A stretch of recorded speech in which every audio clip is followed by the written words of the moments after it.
Aula 3, fisiologia, ventilação pulmonar. Vamos ver aqui o que é que você vai ser cobrado em relação a isso, que a gente confunde bastante, tá? Sobre essa questão da inspiração e da expiração. No desenho, na ficha de apoio de vocês, tem um quadradinho aqui em cima, não é isso? Das imagens. E aí vocês colocam, tem isso aqui, entrada do ar, tá vendo? Você vai pela setinha. Saída do ar, beleza? Tranquilo? Então, ó, o ar inspirado, então tá entrando ar. Então, nessa figura aqui seria a inspiração. E quando está tendo a saída do ar, seria a expiração. Tranquilo? Ó, então anotem aí em cima. E aqui a gente tem a figurazinha do lado para saber o que acontece. Ó, se você vê, o que vai ser cobrado em relação a essa parte da inspiração e da expiração para você? Vai ser cobrado em relação ao que acontece com o diafragma, com os músculos. Essa parte aqui da pressão eu coloquei para ver com curiosidade de vocês, mas não cai com tanta frequência. O que vai cair mais é esses 3 primeiros tópicos aqui, tá? Esses 3 primeiros tem um monte de tópico dentro entrelaçado, para saber realmente o que acontece durante a sua inspiração e durante a sua expiração. Beleza? Então, ó, primeira coisa, olha a setinha aqui embaixo. Não, isso aqui é o diafragma, tá vendo? Então, diafragma, tá? Olha a setinha, né? Você vai ter que analisar. Primeira coisa é saber sobre isso. Você pode até fazer depois. Quando você inspira, né? E você vê que parece que sua barriga ela tá meio que dando uma inflada. Por quê? É porque você está contraindo o diafragma. Ou seja, o diafragma, quando você inspira, ele desce, tá? Ó, olha para cá. Então, quando você inspira, o diafragma faz o quê? Ele desce, tá? Então, ele vai descer. Quando você está expirando, ele relaxa, ou seja, ele se eleva, ele sobe, tá? Então, primeira coisa sobre a ventilação pulmonar, você tem que saber em relação à parte do diafragma. Importantíssimo para as questões, tá? Ele vai lhe confundir muito em relação a isso. Porque a gente acha, por exemplo, eu estou inspirando, então o diafragma está subindo porque eu estou inflando. Não, ele está descendo porque você está forçando ele. Então, ele está se contraindo.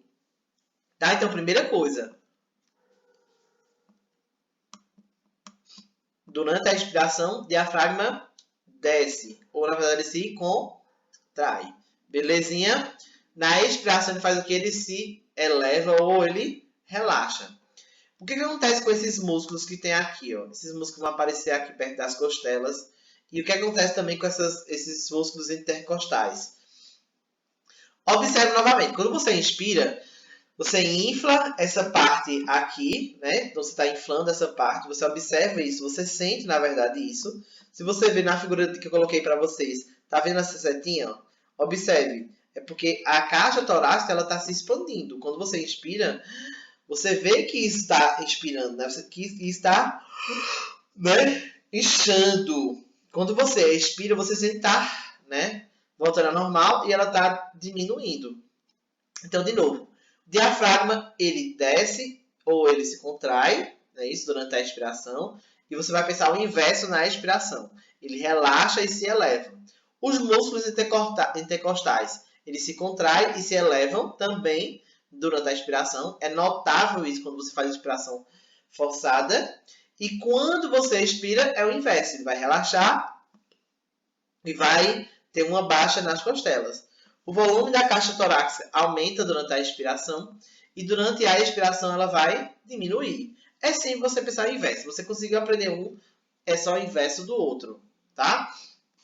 Se eu digo que na expiração o músculo contrai e se abaixa, o diafragma na expiração faz o quê? Ele relaxa e se eleva. Ou seja, se quiser colocar uma setinha para baixo, né, para ficar melhor. Durante a expiração, o diafragma desce. Setinha para cima, o diafragma sobe na expiração. Beleza? Músculos intercostais se elevam. A caixa torácica aumenta. Então, tudo isso está ocorrendo na inspiração. Beleza? Os pulmões se distendem-se. E nesse cara aqui, os pulmões se contraem. Tá? Então, como assim? Você está contraindo o pulmão, está fazendo mal? Não, é porque na verdade ele está voltando, né? Imagina, ele estava cheio. Você inspirou, né? E você colocou ele para fora, né? Então ele vai se contrair para tentar voltar ao tamanho normal dele. Só que a gente faz isso rotineiramente, mas é com cuidado. A não ser que a gente faça uma atividade física, aí realmente a gente sente mais, né, a inspiração e a expiração. Aí é mais frequente, tá? Beleza? Os pulmões eles vão se distender e nesse caso aqui os pulmões vão se contrair. Ele vai vai seguir a mesma regra quando a gente falar em relação à caixa torácica aqui. Tranquilo, gente? De boa? Eu coloquei esses dois tópicos aqui por curiosidade, né, para vocês saberem, caso vocês peguem uma questão conteudista, onde ele fala sobre a inspiração, né, a pressão dentro dos pulmões diminui relativamente à pressão atmosférica. E na expiração, a pressão dentro dos pulmões aumenta relativamente à pressão atmosférica. É até um pouco de física aí, né? As duas impressões de física de vocês, para saber em relação a essa parte aí. O ar atmosférico entra nas vias respiratórias e chega nos pulmões. E o ar se encontra nos pulmões, sai para o exterior, passando pelas vias respiratórias. É uma coisa bem simples, né? O ar atmosférico estava lá de fora, você impulsionou para dentro, expirando. O que vai sair, você está empurrando para o ar atmosférico para o lado externo. É bem uma questão lógica também, esses dois tópicos, quando a gente fala sobre inspiração e expiração. Tente focar nos principais. Quais são os principais?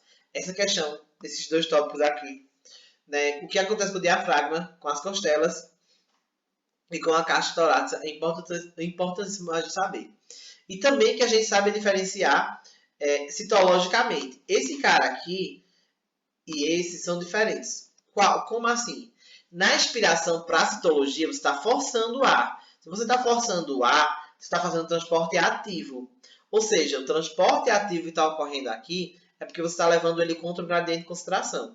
Então, você está impulsionando o ar, que não é de forma natural, e por isso que na expiração nós falamos que é um transporte ativo. Se for para expiração, na expiração é só mais um transporte passivo do tipo de difusão. Então, na inspiração, transporte ativo. Na expiração, questões voltadas para a difusão. Beleza? Então, saiba disso, é importantíssimo novamente. Vocês foquem no diafragma, foquem nas costelas, quem contrai, quem não contrai, quem é que aumenta, quem é que não aumenta. Isso é muito importante para a maioria das questões voltadas à ventilação pulmonar. Beleza, gente? Para a gente finalizar essa parte de sistema respiratório, vai para esse tópico aqui, ó, que é bem tranquilo e que você só deve, na verdade, saber a sequência, mas que a gente volta a falar, óbvio, lá em sistema nervoso, tá? Por quê? Porque, querendo ou não, gente, o sistema nervoso vai controlar os seus músculos, vai controlar a tua respiração, controlar os teus batimentos, né? Controla tudo. Tudo.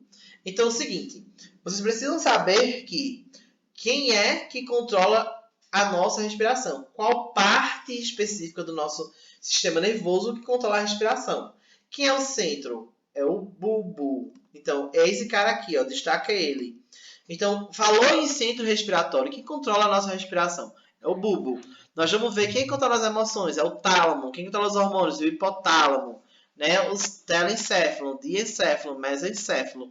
Então, a gente vai chegar lá em neuro, né? Muito massa. A galera ama neuro. É muito lindo. Mas eu preciso que você foque principalmente agora. Qual seria então a sequência? Que o hipotálamo recebe a informação. Ele envia a informação. O hipotálamo vai estar nessas regiões. Ele recebe a informação. Né? Envia para o bulbo. E o bulbo dá como resposta o quê? Que o diafragma ou faça a inspiração ou a expiração.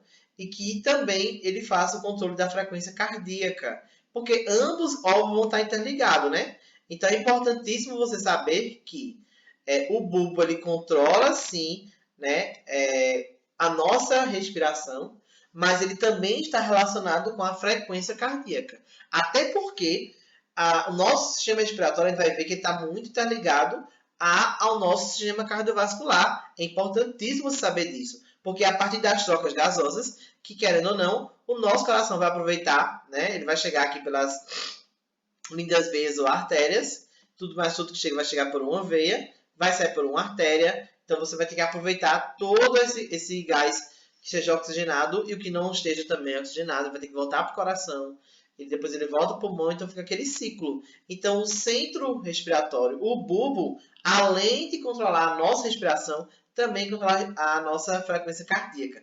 Até porque ambos estão interligados. Beleza, gente? Então a gente finaliza então, essa parte de sistema respiratório. Já já a gente vai focar então na parte de cardiovascular. Então, vamos lá